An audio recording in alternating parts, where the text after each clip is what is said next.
Happy Camper Radio, episode 28. Come on, let's go camping.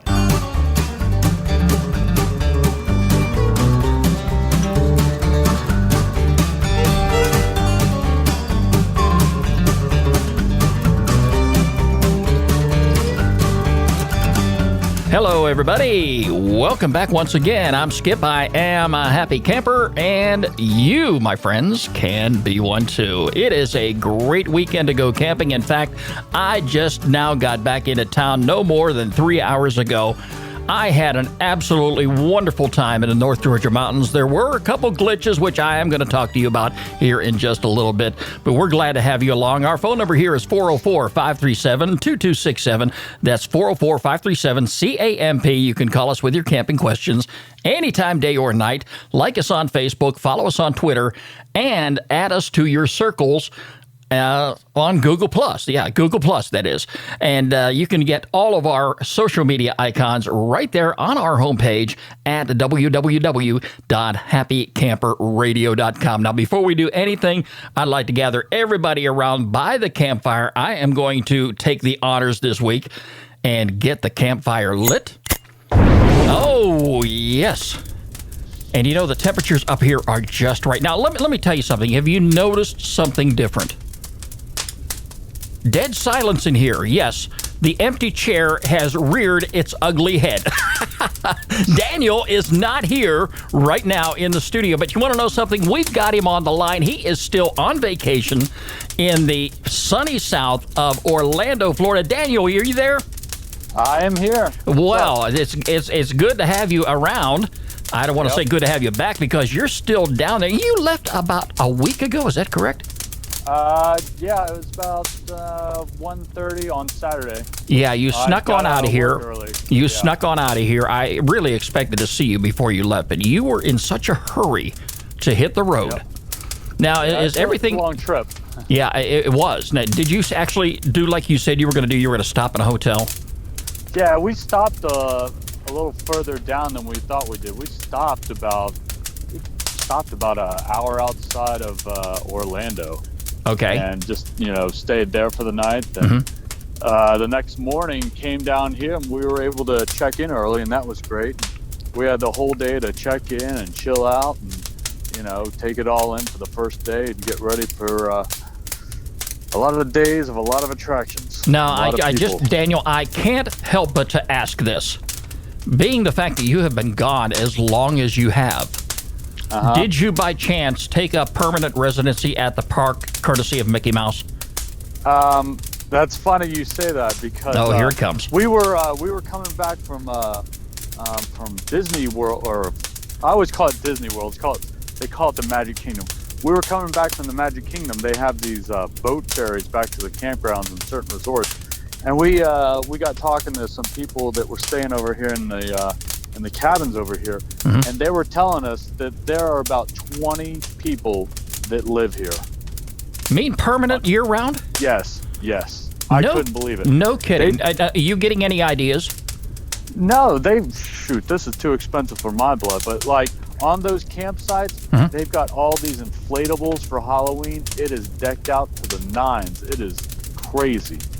But really, Halloween is not all that far away.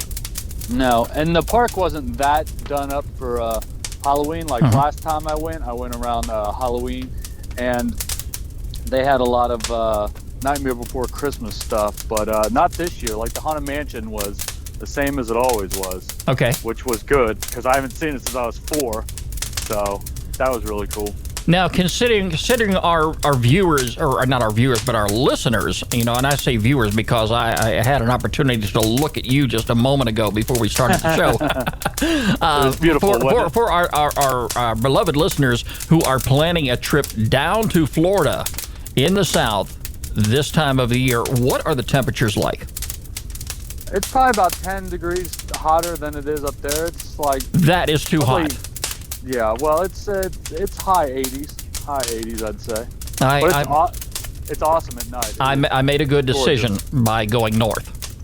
Wow. Yeah, but anyway, as we talked about on the program, that you and I both had camping plans this weekend, and that's why we're a little late getting on back here to the studio. And I just knew one way or the other we were going to make this happen. And sure enough, we did. Okay, but I know you're having a wonderful time down there. Have you run into any problems at all as far as unexpected events that occurred? Yeah. Uh-oh. Deidre forgot towels, and the water down here is terrible. So if you plan on coming down here, buy a lot of water where you live, because the water down here tastes like sulfur and it's terrible. Daniel, So yeah. your problems were mild, and you've been gone a week compared to mine, and I've only been gone 3 days. Well, there was other things. We forgot the towels, so we went to Walmart and we got some towels, but we got these really cheap towels. And every day when I get out of the shower, I dry myself off, and I've got like fuzz on the side of my face, and it looks like I'm growing more facial hair than I'm supposed to. I'm like, oh my goodness, this is a bunch of fuzz on my face. There's fuzz all over my body. So if you forget your towel and go to the store, buy a good towel. Did your wife say? Did your wife say your face looked like it was an improvement? She didn't even know the difference. I was walking around the whole day the other day with it on. And she didn't even notice. I wouldn't be a bit surprised she deliberately not told you about it. I'll tell you, Daniel. I'm glad you had a great time down there. Now, when are you coming back? Tomorrow. We're getting everything together tomorrow and heading back up. It'll probably be late tomorrow that we get in, but we're ready to go back and come back home. And now, did you accomplish everything that you set out to do? I know you were talking about visiting all the water parks while you're there. We went to one. We didn't go to the other one because we went to Typhoon Lagoon, and that's more of a traditional water park. And there's another one called Blizzard Beach, and it's more of it's got the ski resort kind of motif, if you say. It's a bunch of straight down slides, and I was just whatever. It was a weekend. I was like, I don't want to do the crowds, because evidently everyone from our part of the town up in Georgia came down here because it's fall break for the schools, and so everyone just came down here over the last 3 days. It's been packed solid. Before that, it was no big deal, but I think we're gonna have to plan this one a little bit earlier next time. Yeah, you're gonna have to monitor. You're gonna have to monitor the calendar a little bit more carefully. Especially if you're taking a long trip away. Well, anyway, Daniel, I'm glad everything is going well for you. Myself personally, I ran into a couple unexpected problems during my weekend away. All right, and the first one was, I can't help but to ask this, Daniel. You, by chance, did not borrow the safety chain off of my U-Haul trailer in the back, did you? I think you let me borrow it one day. I think it's in my garage still. And you didn't give it back. Daniel, that's I'm not upset, because that is typical of you. Okay. Anyway, I went out and I bought a new chain. I'm like Homer Simpson. That you are. Flanders. And I went out and I bought a new safety chain. I had to do that before I took this mountainous trip up north. All right. Yeah. So I did that Friday. That set me back about an extra half hour. No biggie. Now, I got up there late Friday afternoon, and I was one of the last people to show up at camp. And I'll tell you this, we had a great turnout this year. Okay. Yeah, and we're going to be going back up again in November. But I got there, and bear in mind now that I was working on very little sleep, because I had just gotten home about 7 o'clock that morning. And I was out the door by 9:30. So it's about a 2-hour drive up there to camp. And when I finally got there, of course, the Sandman started to kick in, but I still had to get my tent set up. I had to get camp all set up, and I hadn't had anything to eat, so I definitely had to, prepare, a meal. And by that time, I was just all psyched, all pumped up, and sleep was the last thing on my mind. But we had plenty of firewood. We had plenty of food to eat, plenty of good fellowship out there around the campfire. And one of the very first unforeseen events that took place. as we were sitting by the campfire, now, Daniel, keep in mind, this fire pit is like about 12 feet in diameter. Oh, my so God. we have a very good campfire going up there at camp. And we're all sitting around, we're fellowshipping with each other and, catching up on some old times because we only get to see each other maybe once or twice a year. Yeah. And as we're sitting there, for some crazy reason, my camping chair decided at that moment it could no longer support my weight. Oh, boy. And down to the ground I went. Oh, boy. What'd they say? Oh, everybody got a kick out of it. That was one of the funny. That topped their night. And Daniel, and something, of course, I can go cheap like you to a certain degree, and I bought this cheap chair, which it did the trick. It lasted me a good long time, but it got to the point, where it started wearing out. So I went ahead and I got this. I decided, well, there's nothing I can do about it now because this is about 9:30 at night. So as everybody is relaxing by the fire, I am looking for an old stump to sit on. That didn't work out very well. No matter what kind of a cushion I put down between me and the stump, it didn't work. So on that note, it was time to crash for the night. I just says what I'm going to do is I'm going to go into town tomorrow and I'm going to buy a half-decent chair that's going to last me for a good long time. And I took one of the guys into town with me. And sure enough, I found a chair, Daniel, that's got a 400-pound weight capacity. There you go. And I bought it. I spent a little money on it, but hopefully this is going to last me a lifetime. I got it back to camp, and the first rule was nobody sits in my chair. Oh. Okay? Yeah. Don't go near my chair. and it lasted me the whole trip. So, well, I mean, good. That was one of the most mild things that I experienced, and I'm sharing this with not only with you. Go ahead. Yeah, Daniel. It gets better. Okay. Yeah, it gets better. Oh yeah, it most certainly does because today we broke camp, and every one of us were up probably about 5 a.m. Now it was still dark, and we still had a lot of firewood to burn up. So we were sitting up drinking coffee this morning, relaxing by the fire, just kicking back, and finally when daybreak made it through the trees, I went ahead and broke down camp. Now everybody knew that I had to hit the road early, so I put everything up. I packed up my tent. I connected the trailer back to the pickup truck.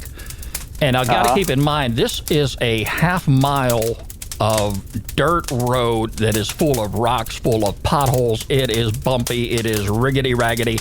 And, Daniel, as I was leaving there, the unexpected occurred. What's that? I broke my trailer. And when I broke my trailer, the hitch bar broke off from underneath the trailer, and the trailer was hanging there by a thread. Oh my gosh. How bad can it get? Fortunately, there was nothing in the trailer at that time. Okay, now what kind of a trailer I'm talking about? I'm talking about one of these little 8-foot small U-Haul trailers. It doesn't weigh very much. But I looked at it and I says, there is just nothing I can really do at this point. So I drove about 30 miles an hour all the way into downtown Hiawassee, and I pulled into the first convenience store that I came across. And I walked in there and I said to the gentleman behind the counter, I says, look, I'm from out of town. I know this is Sunday morning. It is 9:30, 10 o'clock in the morning. And I says, do you by chance know of a garage that is open and one that can do some welding? And lo and behold, he says, go out in the parking lot and talk to these guys here in the truck. And I walked out there, Daniel, and here are some professional welders. Oh, boy. Talk about luck. Yeah. Oh, I walked up there and I says, look, guys, I says, I don't know if you have any plans today, and I don't want to disrupt your plans or anything. I says, I feel bad enough as it is. I said, but look, I've got a really big problem. They looked over at my trailer and they says, oh, yeah, you got a problem. All right. So I says, is there anything you can do for me? If not, I says, can you recommend somebody? So he looked at it and he says, I'll tell you what, I can fix it for you, $20. Wow. Daniel, Nice. And he says, give me a minute. He says, I'm going to run home. I've got to get my welding mask. I'll be back. So as I'm sitting there waiting on him two of these young teenagers from in town with one of their souped-up pickup trucks happened to come by, and they took a look at me sitting there by my trailer, and they come out and they go, "Oh, my heavens, you all right?" And I says, "Yeah, I'm fine." I says, "The trailer's not doing too good." But they says, "Is there anything we can do for you?" And I says, "No, thank you." You know, and Daniel, and the reason I bring this up here is because I want to point out, and I didn't mean to make this a very big, long, drawn-out story, but I want to point out that, you know, in light of everything that's going on in this world today, and I'm talking about all of the negative things that is just shoved down our throat. I'm talking about politics in Washington. I'm talking about politics on the job. A lot of the stress that we have to deal with in and out of home. There are still some very good, wonderful people out in there in this world. And I mean, when most people, I think. Yes, and when you run into a situation like I did, and you're so far away from home that they will bend over backwards to help you without ripping you off. Yeah. And and Daniel, I didn't get all these guys' names. I do remember one gentleman. His name is Kevin.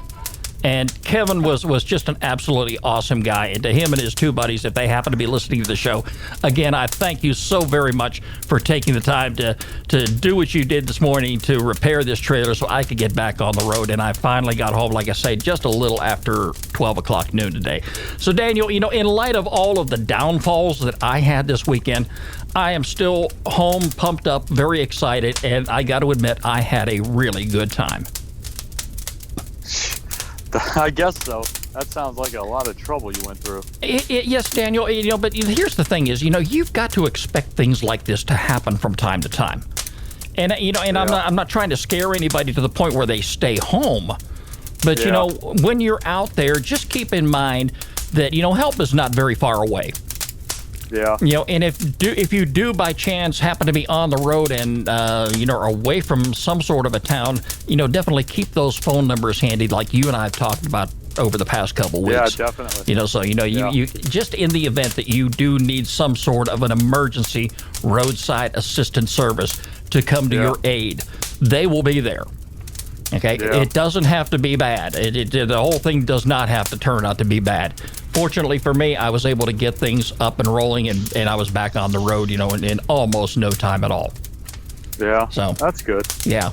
So anyway, Daniel, we're looking forward to having you back here on the program next weekend, and we're going to have a great show for everybody. Daniel, our topic of the week, it's not one I'm too crazy about, but it's one that we definitely got to discuss.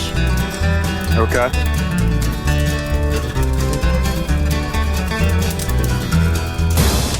Now, Daniel, while you have been away, and I just got done talking about politics here for a moment, for every one of our listeners out there who happen to be vacationing this time of the year, if you haven't already noticed and you've been to our website and you've clicked on one of our typical links that we have on there and rave about all the time, which is recreation.gov, you're going to find that website is temporarily shut down. And unfortunately, this has occurred because of the temporary shutdown of the federal government. And there's a lot of non-essential government employees this week had to be sent home, and some of those non-essential employees include the National Park Service and National Monument Service people and the folks, the rangers and everybody who are responsible for making sure that those parks are kept up and available to the general public. And really, I mean, this is not anybody's particular fault. There is an agreement that needs to be reached by both parties in our nation's capital.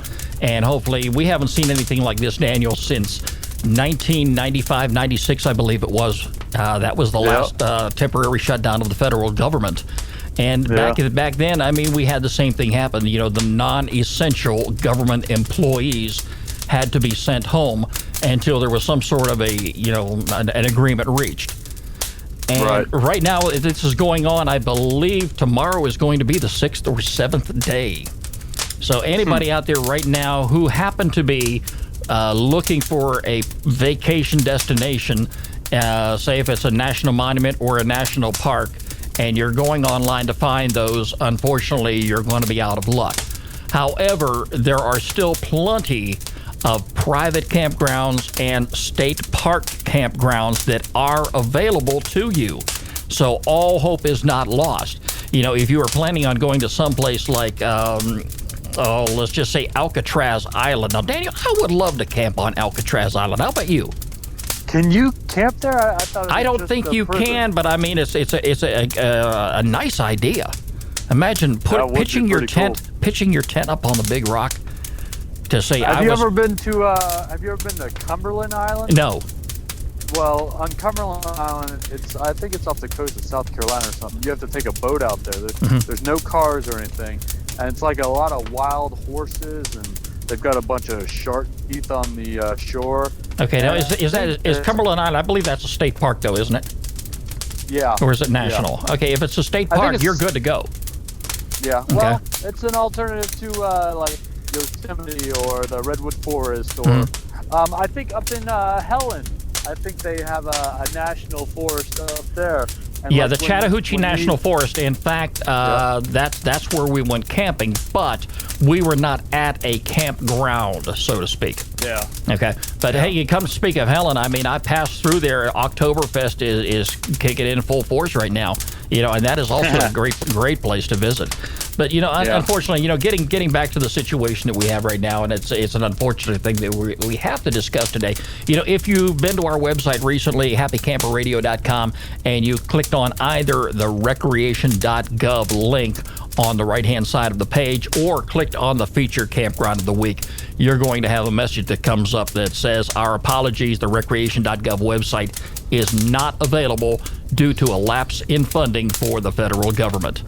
All right, yeah. And it's just a temporary message. Hopefully, things will get resolved in our nation's capital real soon. I know you've got some federal workers who are home right now, wondering when they're going to be going back to work. And let's just hope for everybody's sake that we can get things restored very soon, and a lot of these great, wonderful national parks and recreation areas that we come to grown attached to and love, get to be reopened real soon. All right, so that's where we stand right now, unfortunately, and hopefully, like it says, I'm really looking forward to doing some December camping. I know that may be a little bit out of your area, but I do have vacation time like yourself, Daniel, coming up in December. In fact, I was talking to some of the fellows up there at camp, and I was really hoping that, everything's going to work out well, that maybe we can go on up there, say, like about mid-December, the second week. I'm sure, the temperatures are really going to be kind of frigid at that particular time. It was so nice, Daniel, this weekend when I was up there, that, we didn't even have to break out the tent heaters. The temperatures were cool, they were comfortable, and, all you had to do was get inside your sleeping bag and just doze off.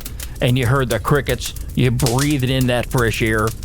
My friend, it don't get any better than that. I hear the buses of the Disney transportation going by every 5 minutes. That's what I hear at night. Is that what? But the Disney let me tell you about Go all ahead. Okay, Disney transportation, they take you to all the parks and everything. But let me tell you what I've seen since I've been here. This place has tons of animals. They've got lizards, these little chameleon-looking lizards everywhere. We saw an armadillo outside of our pop-up the first day we got up. We've seen wild turkeys. We've seen baby deer. We've seen grown deer. And we were talking to a camp ranger around here. He said he's seen a bobcat, he's seen a wolf, he's seen, alligators, and they've got all these cranes everywhere. This place is full of life. Actually, I think it's it's a conservation area, like outside of the camping area. So there are animals everywhere. Please tell me you're not going to bring any of them home. No, not unless they're cats. Bobcats don't work for me. Okay. I haven't seen any actual cats, so you're still good. Okay. Well, that's cool. I'm fine with that. You're about 8 hours away from where we are right now. Yeah. Okay. Yep. So you're gonna try to make it a straight trip back? Yeah, probably. Okay. We'll make a bunch of stops, but we're in no hurry. We're off the next day to recover and everything. But yeah, we're gonna try to get up there. And the thing about down here, there are no leaves on the ground, no pine straw to rake. It's great, Skip. You're going to have a surprise waiting for you when you get home, pal. I know. You know, and I'm going to tell you, if the rake looks good, you know, there's plenty of leaves down in my front yard. You got that big old contraption, you know. That's my secret, Daniel. You're not supposed to talk about that. Oh, sorry about that. No, hey, I'll tell you what. When I said I turned over 50, when I was going to turn 50 years old, that was it. I was going to go ahead and buy something that would actually suck all those leaves up into one big bag, and then I wouldn't have to deal with them. And I've been dealing with that for about the past 5 years. It's been doing good for me. Yeah. I'm jealous. I always want you to come over to my house and do it. Well, that's okay. You'll turn 50 someday, and you can go ahead and buy one. Okay, Daniel, our phone number here at the Happy Camper Radio Show is 404-537-2267. Anybody can give us a call anytime, day or night, with your camping questions. Daniel is long distance today from sunny Orlando, Florida. He is vacationing, his week-long vacation, and he's called the show. We're having a great time talking with you today, and Daniel and I are sharing our experiences with you from this past week and this past weekend here on the show. It's time now for our featured campground of the week.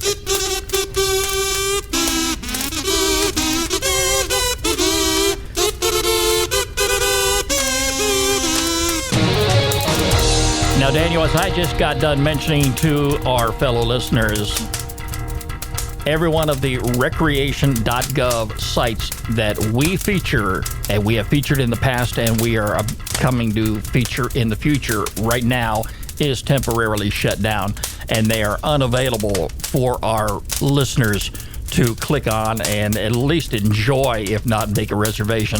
But there, like I said, there are plenty of private and state-run campgrounds out there today, and that brings us to the state of Delaware, where we are going to feature Cape Henlopen State Park. It is located in Delaware. It is a year-round park, and you can make your reservations online. It is our featured campground of the week. Just click on the featured campground tab, and you can read all about it. The maximum reservation window, folks, Tuesday, May the 6th, 2014. That's how long you can go ahead and reserve a space at Cape Henlopen in advance. And it looks like a fantastic place to go ahead and visit. I had an opportunity to read through some of the services and amenities that they have there at the park. Bird watching, hiking, playgrounds for the kids, biking, playing around on the popular disc golf course is another option. So yeah, I mean, if you, I bet you do. So, you know, Daniel, just remember to stop by and visit home before you head on up there. And, don't talk your wife into just make it a twofer type of vacation. All right. So the park has plenty of facilities available. Check out their website right now at happycamperradio.com. The only downside here, if you are coming in with an RV, the use of generators of any type are not prohibited at Cape Henlopen State Park. All right, and there are no electrical hookups. This time of the year, it will be a great time to go camping if you like the cool temperatures, if you like the ocean view. This is the place to see. Check out the website, and if you have any questions, there's a phone number for you to call, and make sure that you have everything that you need in order before you head up there, okay? It's Cape Henlopen State Park, located in Delaware. It is our featured campground of the week here on the Happy Camper Radio Show. And as always, if you have a campground that you would like Daniel and I to feature on the program, just send us an email, Skip, S-K-I-P, at happycamperradio.com, or Daniel at happycamperradio.com. That would make him feel very good. Of course, if you want to go to our webpage and hit the Contact Us button, you can do that also. Daniel, it's been a great pleasure to have you here on the program today, long distance. And I won't have to look at that ugly chair coming up next weekend because I know you're going to be sitting there. Hey, if you worked on your suntan. Oh, I'm dark. I'm dark now. Okay. As long as I can recognize you when you come in here, okay? And I'm not going to put out... Hey, I don't have any suntan lotion for you. I don't have anything for sunburn. I forgot some today. I don't have anything for sunburn, so you're going to have to deal with that on your own. Have yourself a safe trip back, buddy. The Happy Camper Radio Show is a presentation of Skip Huber Productions. I'm Skip. I am a happy camper. and you, my friends, can be one too. Thanks for joining us. We'll catch us next week. You're listening to Happy Camper Radio.